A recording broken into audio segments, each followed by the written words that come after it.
이번 영상에서는 캔들 차트에 대해서 배울 거고요. 일반적인 캔들 차트 분석은 아닙니다. 하지만 굉장히 쉽고 강력해요. 차트 세상에는 여러 가지 기법이 있죠. 어렵고 강력한 것, 어렵고 쓸데없는 것, 쉽고 강력한 것, 쉽고 쓸데없는 것, 이렇게 네 가지의 기술들이 있는데 이 기술 중에서 내가 한 가지를 선택할 수 있다면 당연히 쉽고 강력한 게 가장 좋잖아요. 그 기술을 제가 이 영상에서 풀겠습니다. 이 영상을 시청하시는 분들은 정말 복 받으신 거예요. 제가 설명드릴 거는 간단하지만 강력한 캔들 기법이고요. 많은 분들이 자꾸 어려운 기법들을 찾아다녀요. 유튜브 여기저기 돌아다니면서 어려운 거, 멋있어 보이는 것들을 추구한다는 거죠. 근데 멋지다고 해서 차트 분석이 더 잘 되는 것도 아니고 수익이 더 잘 나는 것도 아닌데 우리가 멋을 굳이 추구할 필요가 있냐는 거죠. 없죠. 그리고 세상에는 비기는 없어요. 비기 하나 찾아가지고 잘 먹고 잘 살 생각을 하시면 안 됩니다. 비기 없어요.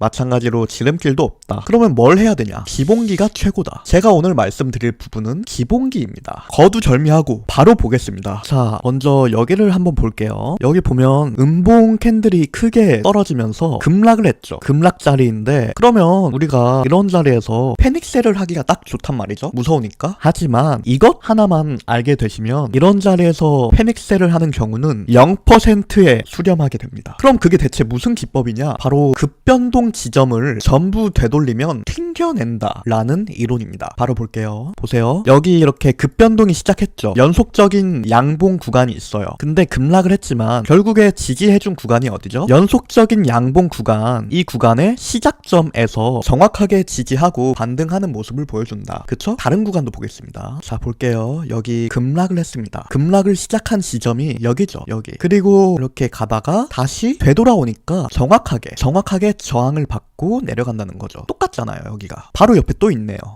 여기 급락을 했죠. 그리고 반등을 하는데 급락을 시작한 지점에 오니까 저항을 한다. 정확합니다. 딱 걸리고 저항을 받는 모습이죠. 여기 급등했죠. 급등을 여기에서 시작했습니다. 그리고 다시 되돌아오니까 반등을 하는 모습. 여기도 급락을 했습니다. 그리고 다시 되돌아오지만 이 급락을 시작했던 지점에 저항을 받고 다시 하락을 한다는 거죠. 이런 자리들이 숏타점이 되는 거고 반대로 급등 지점을 전부 되돌리는 자리는 롱타점이 된다는 거죠. 그래서 내가 이런 구간에서 가자 하면서 섣불리 매수하는 경우를 방지할 수 있다는 거죠. 이 당시에 이렇게 단기 상승 추세가 형성되어 있기 때문에 가자 분위기가 나면서 매수를 하고 싶어져요, 사람이. 하지만 우리가 방금 전에 배운 기술 급변동 지점을 전부 되돌리는 자리는 반전을 보여준다. 그 이론에 의해서 여기는 매수 자리가 아니고 매도 자리라는 거죠. 여기서 급변동이 시작했는데 전부 되돌렸으니까. 그쵸? 그러면 이 방법이 무조건 들어맞는가? 100% 들어맞는 거냐? 그건 당연히 아니죠.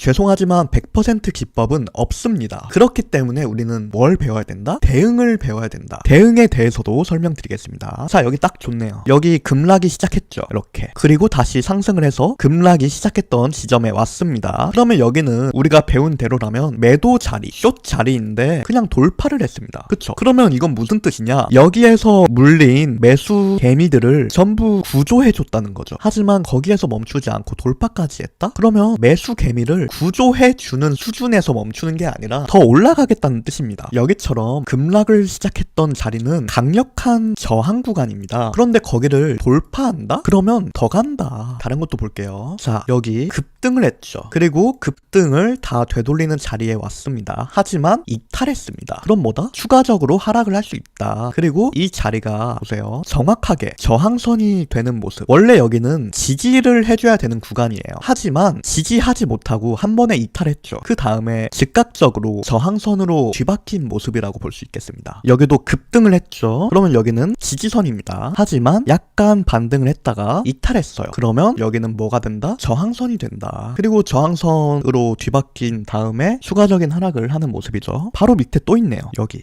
여기도 급등을 했습니다. 그러면 여기는 지지선이 된다. 그리고 딱 오니까 반등을 하잖아요. 이게 너무 마법 같다는 거죠. 굉장히 심플하고 제가 뭐 어려운 기술을 쓴 게 아니에요. 캔들 아무것도 안 보고 캔들만 봤는데 급등을 시작했던 구간 혹은 뭐 급락을 시작했던 구간을 전부 되돌리는 자리에서는 반전을 보여준다. 우리가 알 수 있는 사실이죠. 하지만 반전을 보여주는 거에 실패한다면 그 자리는 리테스트 구간이 된다. 그쵸? 하나만 더 보겠습니다. 여기 누가 봐도 급락을 했던 자리 자리죠. 누가 봐도 급락했던 자리이고, 그 다음에 여기 급락을 시작했던 지점, 여기는 원래 저항선이 돼야 되는데 돌파했죠. 그러면 더 간다. 저항을 했어야 되는 자리에서 저항을 하지 못하면 생각보다 더 큰 매수세가 들어왔다는 뜻이죠. 그러면 더 가는 거죠. 자, 그러면 영상 요약하겠습니다. 급 변동 지점을 다 되돌리면 반전을 일으킨다. 급락을 전부 되돌리면 그 자리는 저항 자리가 되고, 급등을 다 되돌리게 되면 그 자리는 지지 자리가 되죠. 하지만 뚫릴 수도 있다. 뚫리면 더 간다. 안 뚫리는 무적의 기법은 없습니다. 뚫리면 더 간다는 걸 우리는 방금 전에 배웠기 때문에 곧바로 대응을 할 수가 있겠죠. 그리고 뚫리면 원래 반전을 일으켰어야 되는 자리는 리테스트 구간이 된다. 그러면 여기에서도 리테스트 자리에서 신규 포지션을 들어가는 것도 하나의 방법이 되죠. 제가 어려운 말을 쓰지 않았습니다. 하지만 그렇다고 해서 기법 자체 신뢰도가 낮은가? 전혀 아니죠. 누구나 사용할 수 있나? 가능하죠. 그러니까 쓸데없는 거 배우지 마시고 그냥 이거 쓰세요.